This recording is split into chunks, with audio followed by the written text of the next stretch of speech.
Bismillah ar-Rahman ar-Rahim. We continue with the next session of today's discussion on Islamic Finance 101. And this session will be divided into two segments. One will be in terms of a discussion on contemporary topics related to Islamic finance, banking and economics. And the last segment of today's session will be in terms of a practical Q&A, question and answer session, and a live discussion around the topics related to Islamic finance. So we move over to the next topic of discussion, which is an introduction to Islamic Fintech. The proposition of financial services backed by technology or digital platforms in new and innovative ways. Combination of fintech technologies with the underlying Islamic principles of finance and economics. So Islamic Fintech is basically fintech that is Islamic and Sharia compliant. And there remains a huge gap and a huge opportunity in terms of Islamic finance developing and innovating to become, to respond and adapt to the new age in terms of digital banking and financial technology software solutions. There are 7 key areas of Islamic Fintech. The first is in terms of InsurTech or TakaTech, insurance technology, blockchain, investments and wealth management, microfinance, charity, which is referred to as social finance, and payments or payments technology. So these are the main elements of a fintech architectural system. When it comes to social finance instruments, we refer to either donation-based or investment-based. So there are 2 types of social financial instruments. You either have donation-based or you have investment-based. From an Islamic financial perspective, you have waqf, zakat and takaful, which we have discussed. What is the opportunity for Islamic Fintech? And in brief, this is one of the greatest opportunities that face the Muslim Ummah and the Muslim population in terms of Islamic Fintech and the digitization of Islamic finance in the new world. 26% of the world's population will be Muslim by the year 2030. And if you look at the African continent, on our own continent, over 50% of the continent is Muslim. Close to 540 million citizens of the African Union call themselves Muslim.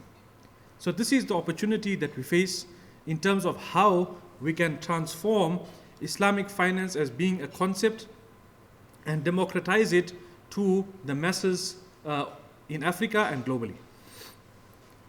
One of the fundamental points when it comes to Islamic Fintech is in terms of ensuring that the Fintech itself as a technology provider is also Sharia compliant. Now what I mean by this is whether you are a payment gateway, whether you are an aggregator, whether you are simply a technology provider, the underlying terms and conditions that forms the basis of your agreement being a solution provider to the purchaser of that solution has to be Sharia compliant. So it does not only refer to the fact that there should not be any interest in the agreement. Unfortunately, there is a misconception that if there is no interest stated on an agreement, then the agreement is Sharia compliant. That is totally incorrect and false, because Islamic finance goes beyond that. What happens in the instance that there is gharar fahish? In other words, that there is such obscurity that leads to dispute. If there is such complexity that leads to a dispute in a contract. Or for example, what happens in the instance that there was misrepresentation of facts in an agreement? Then in that instance, the agreement can be cancelled from a Sharia perspective. So there are various other elements that go into reviewing the terms and conditions of any agreement to ensure that it is Sharia compliant. Now, I would like to take you through this diagram in terms of the different types of fintechs that are available. So as you can see, you have financing, and under financing you could either have crowdfunding and you can have credit and factoring. So credit and factoring refers to your micro loans. For example, let's say there's an SME that funds, that provides credit, let's say, to another client. So let's say, for example, you are an SME, you sell certain goods to a store, for example, and you would receive your payment after 90 days. Now, is there a Sharia compliant solution to factor that invoice? So factoring and invoice discounting refers to a concept where the invoice is sold to a financier at a discount. So for example, let's say you invoice $10,000 to a store. Now you need working capital to finance the provision of raw materials, etc. for your company. So you would take your invoice, sell it to a factoring company where they will factor the invoice, which means they will give you, let's say, $9,500. Right? And the $500 is their profit which they receive after 90 days. So this is what is factoring and invoice discounting. There's a slight technical difference between the two, but basically this is credit and factoring. And under crowdfunding, you have the different forms of crowdfunding. So donation-based crowdfunding, reward-based crowdfunding, crowd investing, and crowd lending. So crowd investing refers to equity forms of crowd investing. Crowd lending refers to debt-based forms of crowdfunding. Then you look at asset management. So on the asset management side, you have social trading, robo-advice, which through an app, for example, you can provide investments to the Muslim community. Now, let's take a simple example of what is called fractional share investment. So let's say a share is worth $100. Now, imagine if you could provide a solution where someone, an average person on the street, only has $5 to invest. How do they access the share market? Can they access the share market in the current system? Most probably not, because $5 is not sufficient to make an investment on the stock exchange. If you approach a broker, the broker will say, I need a minimum, let's say $1,000 before I can open an account for you. But imagine through an app, through fintech, through a robo-bot, through a robo-advisory system, you can invest $1, which is 1/100th of a stock that is worth $100. Now that is revolutionary in the sense that you are democratizing investment to the average Joe Soap on the street. Personal financial management, or PFM. So for example, you can go online onto a personal wealth management platform. You can see on a real-time basis what your platform is doing. So just the other day, I received a particular payment onto an app, and I could see the fluctuation in terms of the price movement. So I could see the price action in real time on my investment. So in the normal sense, you would make an investment. On a monthly basis, you would receive an investment report. Now, with personal wealth management being digitized, on a daily basis, you can see what your stock has done or your portfolio is doing. And lastly is investment and banking. So investment and banking could be placed onto a digital platform. Now let's look at payments. So payments has been revolutionized through alternative payment methods. Perhaps one of the earliest examples is what is referred to as e-money transfer system. So the e-money transfer system was first started by Western Union, where the first e-money transaction took place in the early 1900s. A person goes to a Western Union store, you deposit cash, and another person sitting in Japan, for example, could receive the funds. So that is what is referred to as e-money. Another form is referred to as fiduciary money. So physical money does not have to be transported from A to B. It could be a transfer over the internet. And one example of this is cryptocurrencies. So cryptocurrency is a structured method that is backed by the technology of blockchain and crypto to transfer utility of currency from party A to party B. So an example of this is Bitcoin. Bitcoin was established by a person by the name of Satoshi Nakamoto, in which he believed that through a peerless P2P lending system, one could transfer money digitally based on a blockchain which has a public ledger. In other words, that the transaction from party A to party B is verified by an entire autonomous group.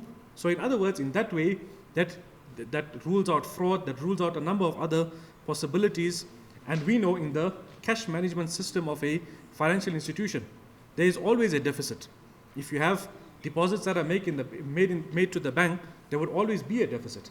But when you look at Bitcoin cryptocurrency, it is backed by the blockchain. So there can't be a deficit because it is a digital form of currency. Now, the big benefit of cryptocurrency and the blockchain is, if you make a payment here from Kenya of United States dollars to someone in the UK, How long would that payment typically take? Anyone? I see many bankers here, so probably many of you would know. 5 days, 3 days, 7 days. It takes a few days for a simple US dollar transaction to move from Kenya to UK. But if I make a Bitcoin transfer from my wallet to your wallet, you receive the money instantaneously and you can cash that money out within seconds. So that is the power of the blockchain, of cryptocurrency, in terms of providing seamless utility and service to the end users and clients. And then obviously you have other forms of fintech in terms of payment solutions. You also have technology, IT infrastructure, search engines and comparison sites that provide services in the fintech space. So these are some opportunities in terms of the broad architecture of fintech. What are some Sharia guidelines regarding Islamic finance? So firstly, all of the transactions should comply with Sharia law. There is a prohibition of interest, prohibition of speculation or gambling, the avoidance of risky transactions, which refers to gharar, the prohibition of investment into unlawful goods and services, which refer to sin activities, and there should be a sharing of risk between the parties. So this is a market map of Islamic fintech, and as you can see, there are a number of providers in different segments of the market. So if you look at banking, you have banking, IT, internet-first banks, insurance, investment platforms, payments, cryptocurrencies, crowdfunding, zakat platforms, and as you can see, this is a fact sheet in terms of Islamic fintechs that have received funding from venture capital and private equity firms. So Islamic fintech will only grow in time. And just today, I received an article that Franklin Templeton, one of the world's largest investment firms, introduced an Islamic technology fund, which obviously means that you don't introduce a $1 billion tech fund, Islamic tech fund, without knowing that there's a real need for that. So Islamic banking will need to innovate in order to grow and move from a purely banking construct to a construct that is infused with digitization and digitization of assets also. So in terms of GIFS, how can we assist? First is in terms of technical support services, where if you are a fintech, for example, and you want to develop a Sharia compliant solution, we are able to put together a holistic solution in terms of developing that. Now, it's not only about being Sharia compliant, it's also about ensuring that the technology is compliant, the legal construct, the tax construct is also Sharia compliant. Secondly is in terms of global networking. GIFS has close to 14 satellite offices around the world and 3 major offices, one in South Africa. Our headquarters are based in Dubai, and we have an office in Turkey. And we have, as I mentioned, 14 satellite offices in different countries around the world. Thirdly is in terms of funding. We also assist with funding fintech companies. Fourth is that we have our own fintech hub that we have just recently launched in South Africa, and we intend to incubate close to 50 Islamic fintech companies on an annual basis. Obviously, Islamic compliance. We also identify global partners. And I think perhaps one of the most important aspects of any startup, and especially an Islamic fintech company, is to have a backing by a company that has a global track record. So having the brand of GIFS behind your firm, being a strategic partner, holds great weight for any company. In terms of our tech initiatives, I would like to announce to you today that we have officially partnered with 3 cryptocurrency platforms to provide Islamic cryptocurrency services to the Muslim world. The first crypto platform is based in Bahrain. It is regulated by the Bahrain Stock Exchange. The company has a market capitalization of over $200 million. The second company is based in South Africa. It is a crypto arbitrage platform. And the third company is based in Dubai in the United Arab Emirates, in which it is backed by a blockchain a unique blockchain technology that it has developed itself. So this is in terms of cryptocurrency and blockchain. Other initiatives include a partnership that we have with a major software technology company in terms of AI, machine learning services, artificial intelligence and machine learning, where we intend to launch a hedge fund that is based on AI and machine learning, and also a hedge fund that is backed by cryptocurrencies. So this will be, inshallah, the first ever Sharia compliant crypto fund that essentially works on an algorithm to produce Sharia compliant dividends and returns. So I won't go into too much detail around Islamic social finance because we have done a lot of this previously. But basically the key concept regarding Islamic social finance is in terms of Islamic microfinance, which could be offered to small to medium enterprises. And here, for example, in the Kenyan market, there is a huge opportunity to finance SMEs on a Sharia compliant basis. So this is an Islamic social finance global humanitarian action plan. So if we really want to make a difference in the lives of people, how do we do that using finance? And how do we evaluate our action in the financial markets in terms of delivering real socio-economic value? So this is a pinpoint plan in terms of how these different concepts like takaful, qard hasana, interest-free loan, etc., can assist the poor and the underprivileged in terms of poverty alleviation. So as you can see, you have zakat funds, you have a waqf, which is an Islamic endowment, you have waqf properties, and that intertwined with sukuk, which are Islamic bonds that could be issued. So investors can invest into a waqf-based sukuk. So let's say there's an Islamic endowment of, let's say, $100 million. The community invests into it as opposed to simply donating. Now let's look at the difference. If you donate $100 million in the community, that money is gone. There is no value creation in terms of understanding what the money was used for, and there's no sustainability of the capital. Half of the capital could have evaporated. There is no productivity of the capital. Now in finance, we learn of a concept called productive capital, productive and non-productive capital. So if we want to develop the concept of productive capital in terms of our donations, in terms of our endowments, we need to look at these type of solutions and structures. So for example, you could take $100 million, invest it into a waqf sukuk. So which means that the funds could be used for a project. It could develop a return. The return could be invested into other projects, but the principal and the capital still remains. So as opposed to the capital evaporating over a period of time, in this instance here, let's say you have waqf properties. Now the property could grow in capital appreciation, and the dividends of the properties could be used to support the poor and the underprivileged. So the point I want to make here is we need viable, sustainable, Sharia compliant structures to back our donations, our sadaqah, our zakat as a Muslim community.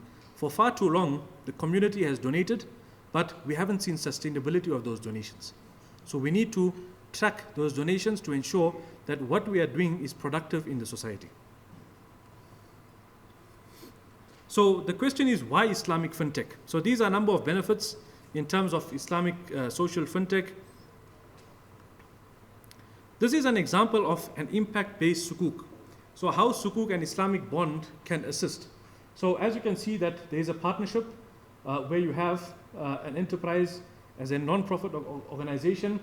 You have the government that also has a contract with the musharaka or the partnership. Investors invest, and the funds are utilized for a targeted social project. So let's say, for example, the government of Kenya intends to provide 1,000 homes for the poor, for example. So the government can have a partnership with a sukuk vehicle. Investors can invest, and the government can provide funding via that sukuk vehicle to provide returns to the investors. So this is an example of, in general, fintech in Africa. So you look at, for example, the Kenyan market. You have M-Pesa, Kiva, Simba Pay, Abacus, Farm Drive, etc. So why can't we create the next Islamic M-Pesa? So I leave you with that question. why can't we create the next Islamic M-Pesa? This is an example of an Islamic blockchain. So as you can see that a transaction is conducted on a P2P network. It is validated, the nodes are created, and once that transaction is validated, then a new block is created. So that is why it is referred to as the blockchain. It is not an actual chain, but it is a chain of digital blocks that seek to verify and validate the process of a peer-to-peer technology solution. So what are the benefits of cryptocurrency? Number one, it has no intrinsic value. It is simply a software system. It has no physical form. Its supply is not determined by a central bank. So money that is defined by the supply of the government is termed as fiat money. In other words, fiat is government. So fiat money means it is backed by the central bank. So when we talk of money, we're not necessarily talking only of money that is backed by the state. You could have other forms of money that serve the utility as being a medium of exchange.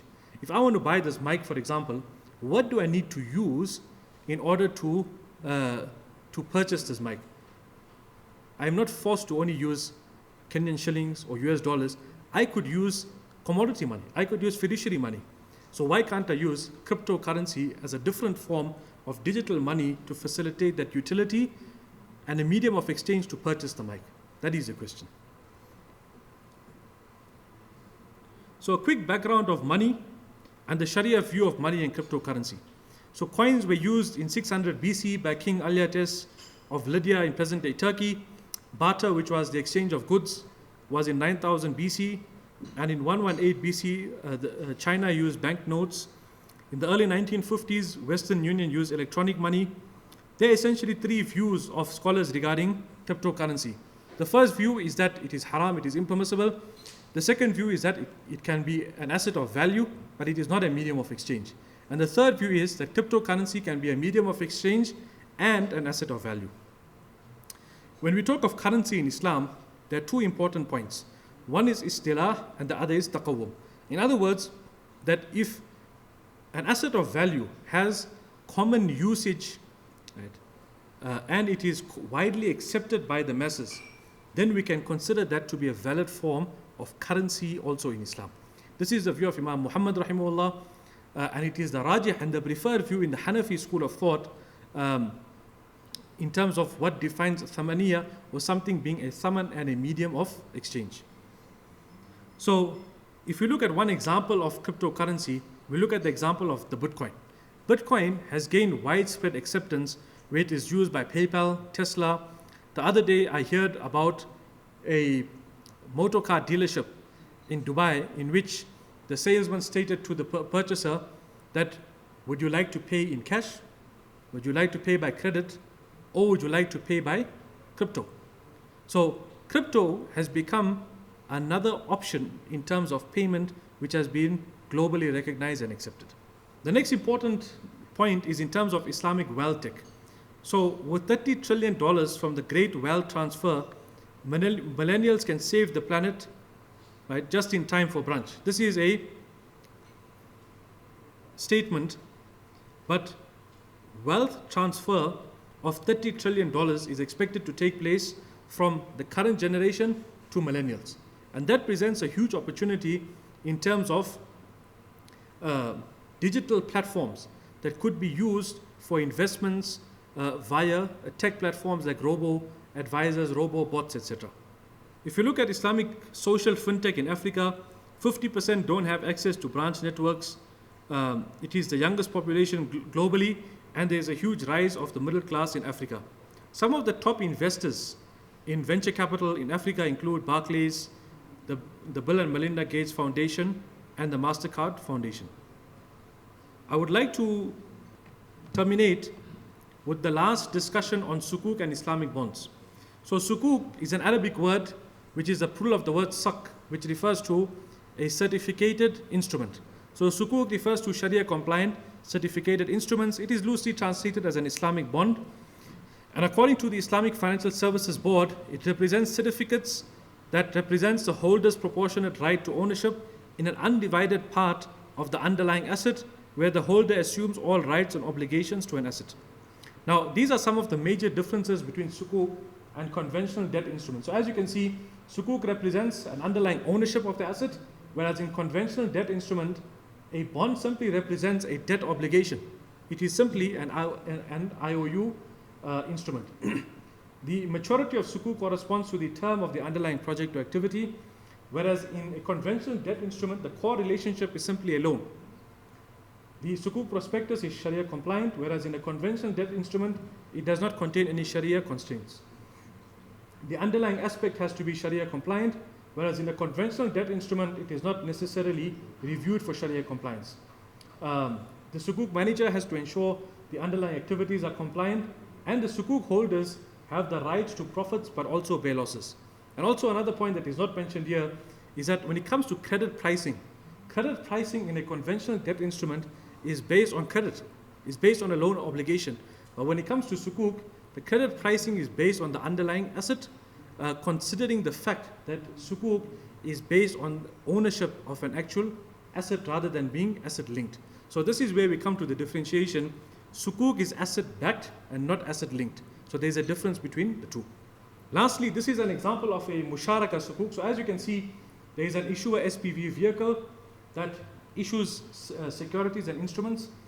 The originator as a partner provides capital. So let's say, for example, if you're looking at a property development, the originator provides the land and the investors will invest into the Sukuk. They would receive their profits, and at the end of the term, the originator as the obligor will provide a purchase undertaking to purchase the project at, let's say, after 5 years or 7-year term. So this is in brief what a Sukuk looks like. And there are many examples of contemporary Sukuk. For example, the Dubai government through the Nakhil Corporation issued a Sukuk for property developments. So that is one example of a contemporary example of Sukuk. The next important point is with regards to takaful or Islamic indemnification. So the major differences between takaful and conventional insurance include the fact that in conventional insurance, it is simply you are making a premium payment to transfer risk from yourself as the policyholder to the insurance company. So in Sharia, you can't pay for the transfer of a risk. When it comes to a takaful company, it is based on iltizam al-tabarru, or a donation that is provided as a contribution to a takaful fund. The takaful fund invests into Sharia compliant assets and pays out claims according to the structure of the takaful financial structure. But when it comes to insurance, then it is referred to as premiums and not contributions or donations. And the premiums are used now for reinsurance, and the premiums could be invested into non-compliant assets also. Lastly, just a quick snapshot of Sharia governance. So as you can see, Sharia governance is the overarching principle in any Islamic financial institution. At the top level, executive level, you have the Sharia committee or Sharia board that reports to the board. And right at the bottom, you have different functions. For example, you have a risk management function, Sharia research function, Sharia audit function, etc. So there are different functions at an operational level that need to be in sync with the Sharia committee, which refers to a Sharia board of ethics that ensures the underlying financial transactions within a financial institution are indeed Sharia compliant. So lastly, I would like to terminate this first part of this session by saying, again, what we do today will determine the success of the Islamic finance industry in the future. The sustainability of this industry is indeed our responsibility. These are our contact details if you would like to contact us for any assistance or clarification. So with that, I would like to terminate the first part of this session, and I would like to now open up the floor to Q&A. If you have any questions regarding this discourse or anything related to Islamic finance, banking and economics.